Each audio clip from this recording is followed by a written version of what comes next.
พี่น้องตัวนี้บ่น้อยเห็นเห็ดปวกกับบ่ฮู้ว่าสิจักดอกเนาะเลี้ยงมาแต่ไกลพี่น้องเอ้ยเดี๋ยววันสิซูมเบิ่งเนาะเด้เห็ดปวกอยู่เทิงพวกพี่น้องเด้กำลังเป็นดอกขึ้นมาเด้โอ้งามเลยยาวเนาะมันอยู่ตะพังเนาะตีนโคตรยาวเลยตีนโคตรยาวเลยโป๊ดเสียมบ่เข้าเอ้าได้ซ้ำเสียมแล้วจุ๊เห็ดปวกหมุนหมดเลยได้คนบ่ร้ายกันโอ้กอเดียวได้นี่เนาะกอเดียวกระตูดลายพี่น้อง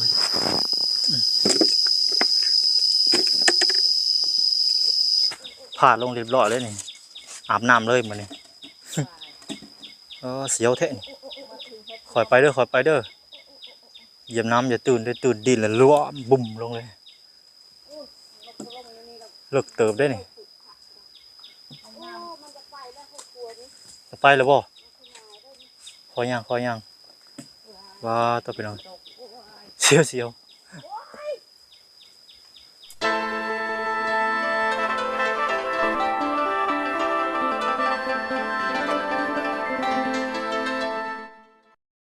น้องพี่น้องเปิดภาพมาตอนนี้โอ้สบายดีเด้อสบายดีทั้งเอ๋ยวันแล้วก็ทั้งแม่น้องอาเบยเพิ่นพี่น้องเนาะมื้อนี้เข้าป่าหาหน่อไม้พี่น้องเนาะป้อน้ำไหลเนาะมาบัดนี้เปลี่ยนบรรยากาศพี่น้องบ้านหาหน่อไม้เฮ็ดก็คือสิบางเลยเนาะคือสิบ่อยากมีแล้วแหละพี่น้องโดยต่อแม่นมันเน่ามันเปื่อยไปแล้วเบิดยามมีแต่เฮ็ดละงูกเฮ็ดดินแล้วบัดนี้เนาะสิออกเนาะเฮ็ดดินออกหลายพี่น้องช่วงนี้บ่กินก็กินตำเฮ็ดป่นเฮ็ดไข่แม่นบ่เอ้ยโดยก็ทางวัดเพิ่นก็แบ่งให้ทางน้องแม่น้องอาเบยอยู่เนาะพอได้กินได้แจ่วสินมาปลาไปพี่น้องเพิ่นแบ่งของอยู่ของกินไปมานี่แหละพี่น้องเนาะแพงกันว่าซั่นๆพี่น้องเนาะไปซะพี่น้องบ่ระยะห่างเดินทางกันเลยเนาะไปเดี๋ยวมันจะแดดส่งนี่ก็ไปบริจาคเลือดก่อนพี่น้องให้ยุ่งยังหามบริจาคเลือดฝนตกแห้งโอ้ตอนนี้ก็โกนลุเจาะเสาะไปเบิดละพี่น้องเอ้ย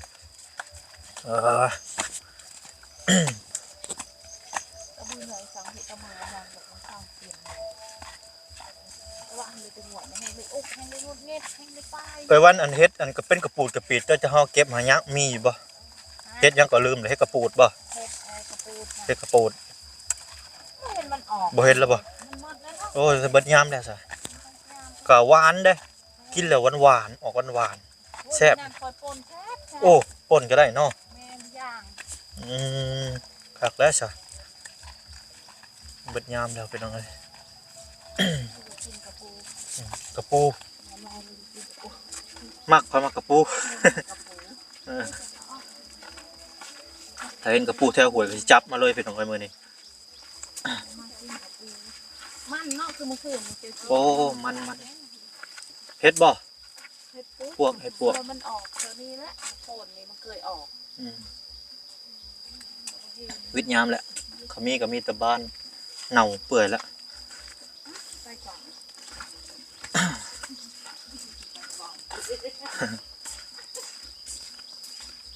ก่อนมื้อนี้สิหาแถวหวยบ่ไอ้วันมื้อนี้คือสิหาทางหวยเนาะมื้อนี้เนาะ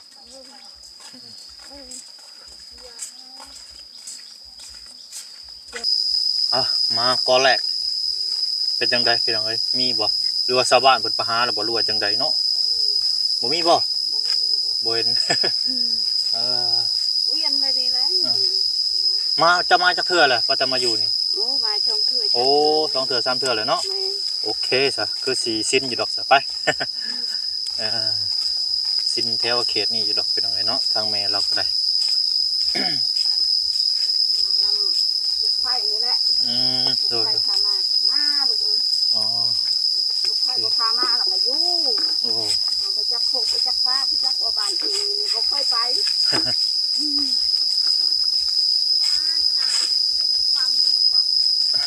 ตุกใหญ่โพดน้ำตุกใหญ่โพดเอาตุกน้อยๆเอาได้เห็นบ่ให้กระตูดได้ใหญ่ๆนะได้หน่อใหญ่มัน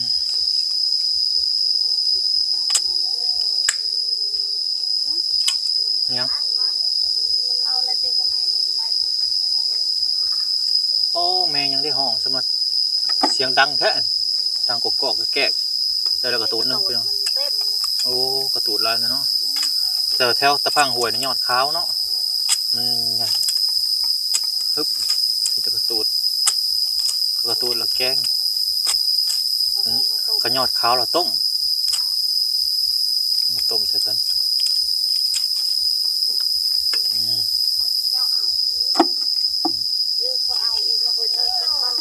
เอากระตูดไปเถอะเอากระตูดไปถ่ายรถบางทีคนหา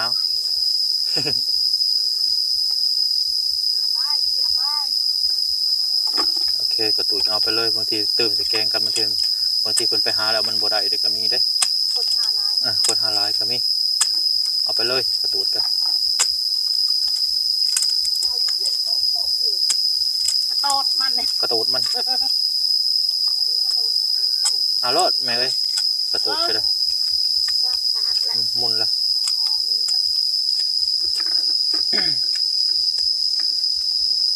โอ้เมื่อวานนี่ข่อยครับขี่กันมากับบ่พรเห็นเฮ็ดปวกกับผ้าดอกเดียวในแคมทางปดคุ้ยให้กระเจ้าคุ้ยกระเจ้าของ ปดคุ้ยชาวบ้านเพิ่นของจะเบิ่งหรือบ่โอ้แสดงว่าทางแม่แล้วก็เบิ่งพี่น้องเอ้ย กี่ล้อนะเว้ยพูดมันก็ยังลายเติบอยู่มาใส่แกงเอาใหม่เจ้าไทยมันแซ่บนี่พูดกี่ล้อจะน้อยพูดเอาในกระชังเซนะฮึบ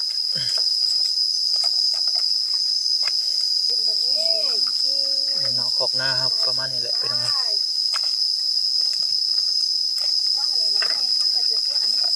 นั่นบ่น้ำไม้เลยพอน้ำใหม่นะน้ำไม้ใช่โอ้น้ำใหม่ปงทำให้เปรี้ยวๆกับน้ำไม้โอ้มันมีน้ำขึ้นมาน้ำเนาะน้ำมันดูดซึมขึ้นมาโอ้ดิโอ้เราเห็นเฉยเป็นของแทบจะบ่เห็นเลยน้ำใหม่เนี่ยมันดูดดินพี่น้องทางแม่น้องเอาเบอร์เป็นมันแล้วพี่น้องบ้านเห็นยอดขาวแล้วบนเดี๋ยวเขียมครับลูกเสียมันเป็นอะไรมันเขียมบกขาวโอ้เสียมบกขาวโอ้ยอดใหญ่เติบได้นี่เนาะน้ำไม้อันนี้มันแบบมันใหญ่เลยน้ำไม้บุตรลำมันกูสับยากเนาะงัดออกมาเลยงัดทางอันข้างมันออกมาทางในมันออกมาเลยสับเนี่ยมุ่นได้สับไปบัวได้ยอดได้เนี่ยอึ๊บโอ้เสียมจักได้เนาะแม่เลยเสียมบางงามมาโอเคห่านซีดมันติดต่ออยู่นะมันเอายากมันติดอันห่างใหม่เนาะ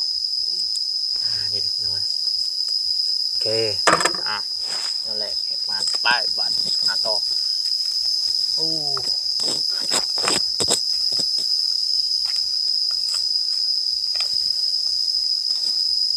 เห็ดบ่อยวันมันหนัก6เนาะทั้ง6มันอยู่ในกระดอกกระเดี่ยมันจ้างรถจกเข้ามาง่ายออกบ่เอารถดุดออกมันจะเอาสบายโอ้ยมัน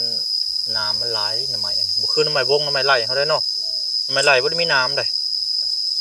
น้ำไหลอันนี้น้ำไหลมันเอาบ่ได้ไปปะเดี๋ยวหาก็อื่นต่อไปหน่อย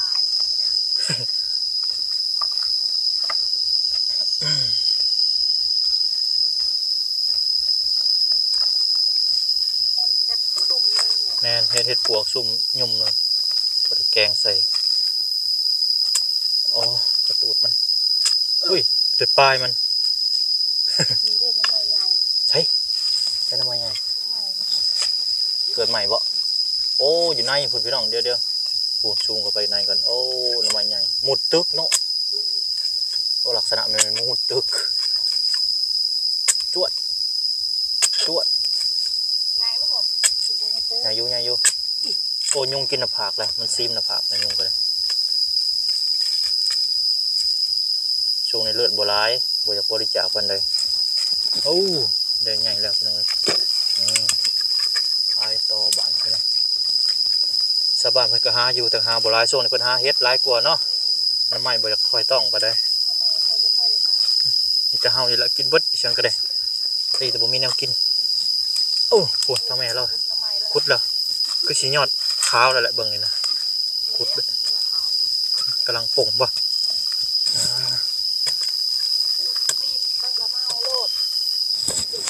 โอ้ยอดขาวยอดขาวนี่เนาะทำไมเราประมาณอยู่เลยข้าวขุด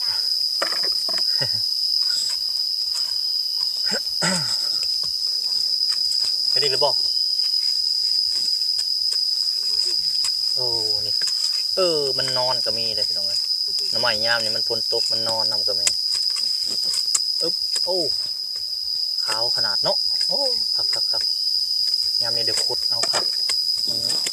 ยอดขาวมันหวานเลย โอ้ยเขียมเลยตายลำบากน้ำเขียมนี่เขียมตัวเขาผัดชูมาทำนอยตีนจะลุกเลยเอาบอกเป็นยังกินยอดมันมือนี่บ่ต้องกินดอกเงินอันตะปูดมันซีนมันก็เอาไว้ให้กับเจ้าปลายมันก็ไว้ให้เอา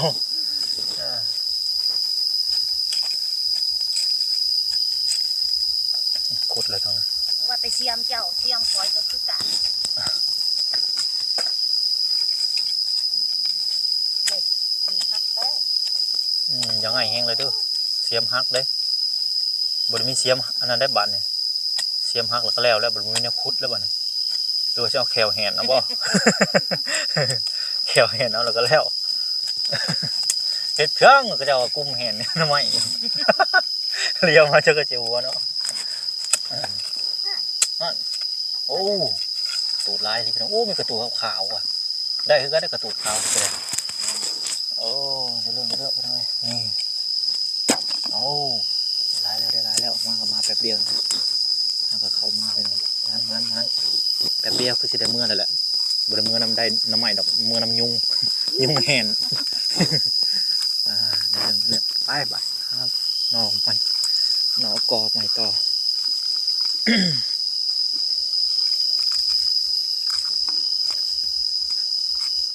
โอ้กระตูดทางลุมก็มีโอ้สองกระตูดเท่านี้ก็มีได้พังนี่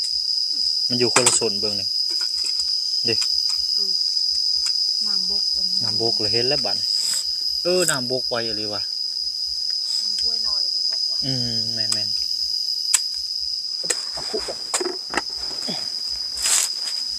เอาโลดค่อยเอาเบิร์ดเด้เอาไว้เด้อทางเด้อไปได้จ้องแม่กระตุก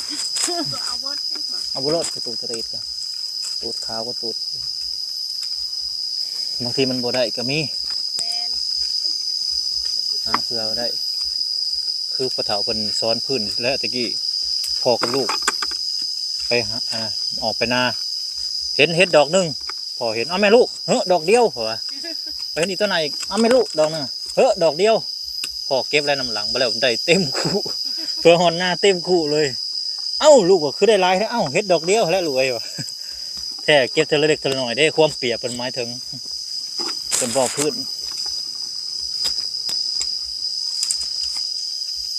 มีแต่ว่าสิได้ลายอยู่เรื่อยเก็บเทละเล็กเทละหน่อยไป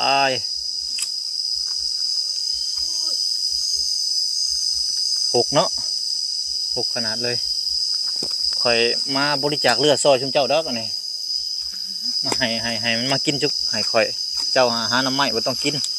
มันมากินคอยพี่ยุง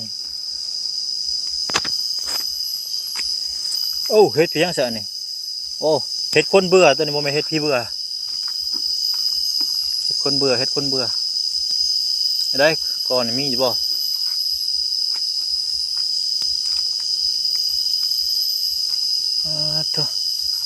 ปวนเฮ็ดเอาเฮ็ดปวกว่านี่คือมุนบัดแทะนี่หรือจังใดหรือว่ามูดุดบ่คือแปลนคักแท้ปวกเนาะไม่ใช่อันนี้บ่เฮ็ดปวกเน่าโอ้เปื่อยเนาะหมดตึกมันเนาะได้อยู่เฮ็ดปวกสั่งไว้แล้วเฮ็ดปวกดอกเดียวอีกแล้วเด็ดตัวหนานะแม่นบ่นี่เห็ดปวกบ่นี่เห็ดเพียงกันโอ้นี่เด็ดมาจีบมาเด็ดเห็ดปวกโอ้เห็ดปวกกันออกทะละดอกอันนี้ตีนมันตัวนี้หมุดกินมัน จิ้มเอาตีมัน มันฝนตกเปื่อยละบนเพิ่นเอาเล่นหมุนไปเลยเหลือปลายมันแต่ปลายมันนี่ไม่ใช่เดี๋ยวแม่นบ่ให้ปวกเลยโอ้ให้ปวกไปลองอันนี้ก็ได้นะเอ้ยให้ปวกหมดเกณฑ์โอ้หมดกินมัน โอ้พี่น้องเลยเนาะได้สะซ้ำนี่พี่น้องจะให้ได้มันเกิดต้นไม้ด้วยนี่ต้นเอ้าตัวหัวสีกินดินก็ได้อยู่นี่อ้าวดูสิก็มีบ่ให้ปวกนะฮะได้แต่กระปูดมัน เรือเพิ่นเอาวานนี่แหละวานซื่นแต่แบบสิพี่น้องเนาะมันหมุนเลยได้แล้วได้แล้วเดี๋ยวออกมาเสียมบอกเขาเอาได้ซ้ำเสียมมาแล้วจุ๊เอาเห็ดปวกหมุนหมดหมุนหมดเลยเอาเต็มผุผมเดี๋ยววันเราจะเอาเต็มผุมันไปจัดไปแต่สำได้เอาสำนั้นขยิ้วเขากินน้ำไหมแหนกินรถ โอ้หยอดใหญ่ดิเฉยผมโคลอยลงมาถือก็ได้คนบ่เอากระไรสุกดีไปสองก็ได้คนบ่ร้ายกันโอ้ก็เดียวได้นี่เนาะก็เดียวกระตูดลายพี่น้อง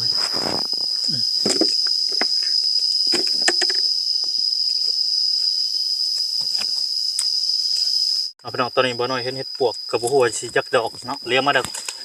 แต่ใกล้พี่น้องเลยเดี๋ยววันนี้ซูมเบิ่งเนาะเด็กเห็ดปวกอยู่เทิงผมพี่น้องเด็ก2 ดอก3 ดอกบอกก็จะเอาเนาะเอาบ่เมื่อ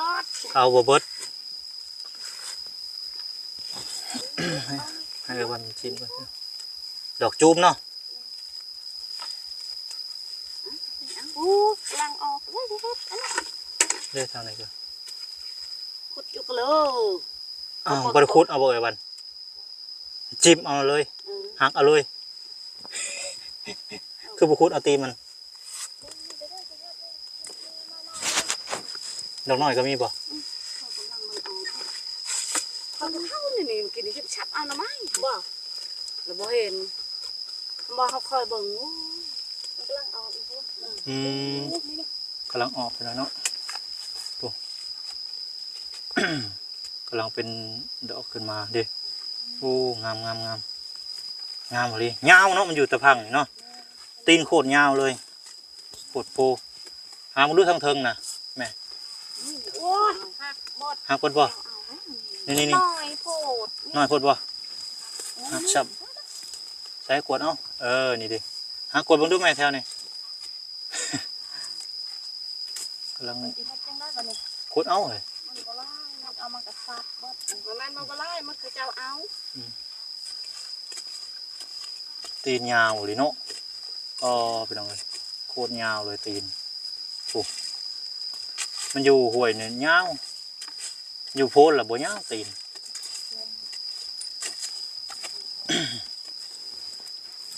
นี่เห็ดตะไบมันการแล้วก็จะเอา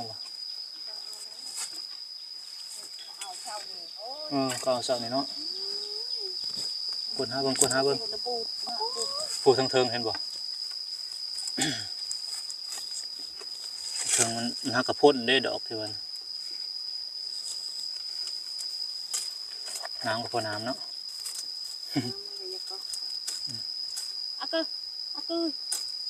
ไปเลยมุนงามก็ลายพอมุนงาม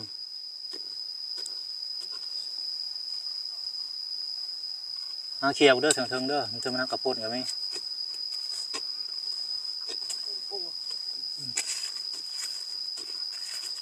ตีนยาวโคตรยาวเลย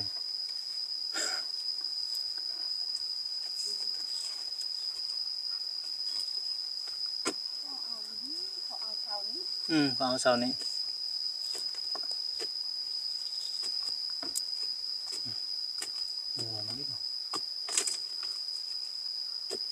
ตีนโขนยาวเลยปอด้วยปุ๊บเฮ้ยนี่ครึ่งหนึ่งปวดหัวยาว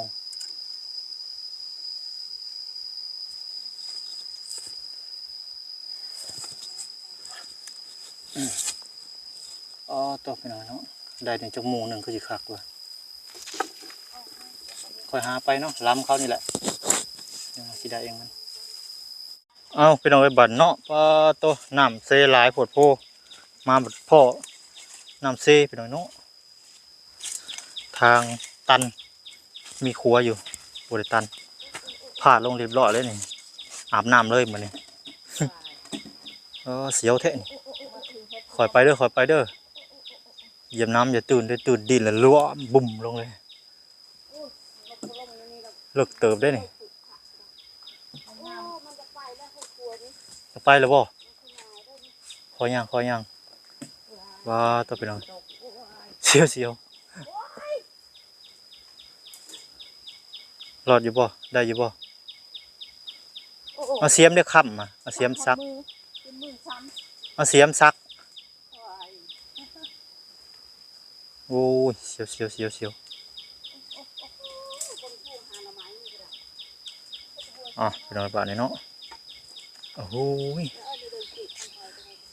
สั่นขาสั่นแล้วบ้านนี่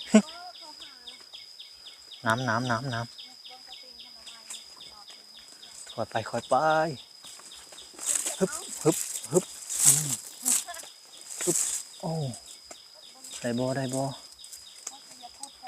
ยู่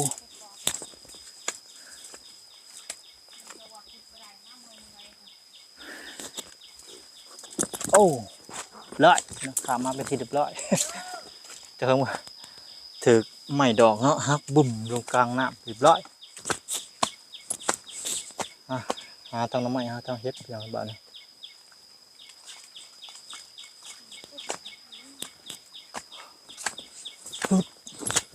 ทางซี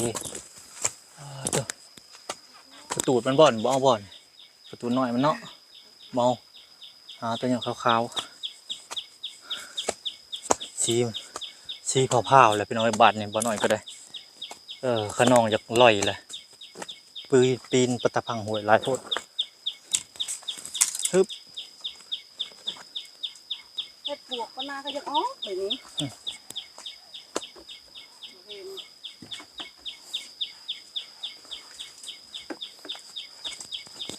มันห่วงแล้วเห็ดปวกก็ได้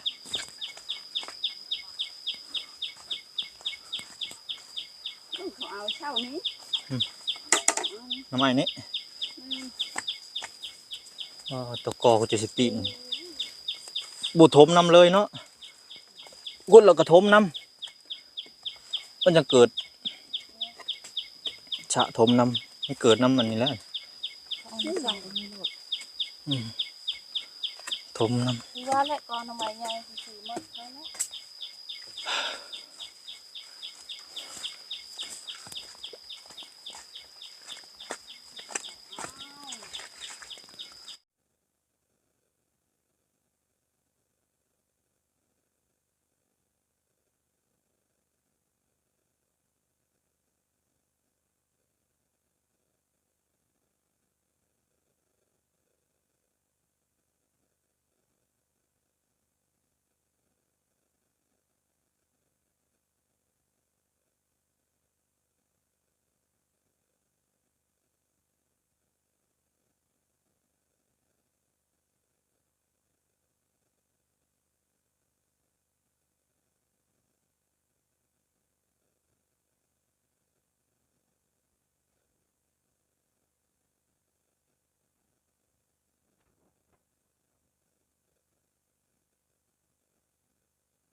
ไปลองผักกระโดนงามแท้ผักกระโดนหรือผักกระโดกว่านี่ ผักกระโดน กระโดนบ่ผักกระโดกกระโดก ผักกระโตกบ่มี ผักกระโดก เก็บเอาผักติ๋ว พอแล้วอย่าเอาหลาย